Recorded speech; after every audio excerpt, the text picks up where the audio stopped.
Let's see the question. Two sealed containers of same capacity at the same temperature are filled with 44 gram of hydrogen gas in one and 44 gram of CO2 in the other. If the pressure of CO2 is 1 atm, what is the pressure in the hydrogen container? ठीक है. तो question में बोला है कि तो containers है जिसकी कैपेसिटी सेम है. कैपेसिटी सेम है मींस वॉल्यूम सेम है. ठीक है. एक में H2 भरा गया है और एक में CO2 भरा गया है. इसका मास दिया है कितना 44 ग्राम्स और इसका भी कितना दिया है 44 ग्राम्स. ठीक है. इसका जो प्रेशर बोला गया है वो आपको बोला गया 1 atm और इसका प्रेशर आपको निकालने के लिए बोला है. ठीक है. इसको मैं 1 मान लेती हूं और इसको मैं 2 मान लेती हूँ. ठीक है. अब हमें कोई ऐसा एक्सप्रेशन सोचना पड़ेगा जिससे हमें रिलेशन मिल पाए मास में और प्रेशर में. ठीक है. बिकॉज और सब तो इन्होंने क्या ले रखा है कांस्टेंट ले रखा है. तो हमें पता है कि इक्वेशन है आइडियल गैस इक्वेशन जिससे हमें पता चलता है फ्रॉम आइडियल गैस इक्वेशन हमें पता है PV is equal to nRT. Right. ठीक है. तो हमें पता है कि हमें V क्या है हमारा कांस्टेंट है, TB कांस्टेंट है.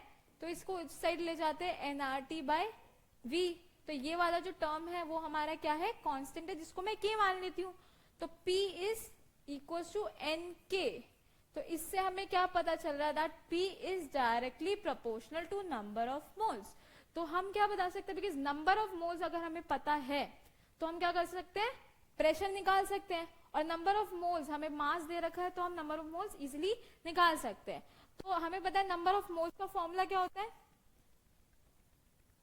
Number of moles is equals to mass upon में मोलर मास. तो हम H2 के केस में नंबर ऑफ मोल्स निकाल लेते हैं. तो हमें मास गिवन था 44 ग्राम्स, मोलर मास इज 2. तो हमारा जो नंबर ऑफ मोल्स आ जाएंगे वो 22 मोल्स आ जाएंगे. Similarly in case of CO2 मास दे रखा है 44 और अगर मोलर मास हम कैलकुलेट करेंगे तो कार्बन का होता है 12 और O2 का हम 32 होता है. तो 12 प्लस 32 कितना हो जाएगा 44 ग्राम पर मोल. तो यह आ जाएगा 44. तो हमारे मोल्स कितने आ जाएंगे 1 मोल्स. ठीक है. अब इसके बाद हम क्या बोल सकते हैं इससे that P1 upon P2 is equal to N1 upon N2. ठीक है.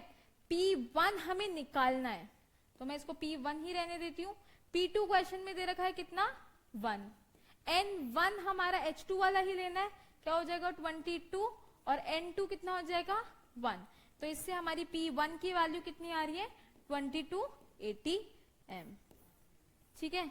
तो वो हमारा ऑप्शन नंबर कौन सा है C. So this is your final answer option number C 22 atm.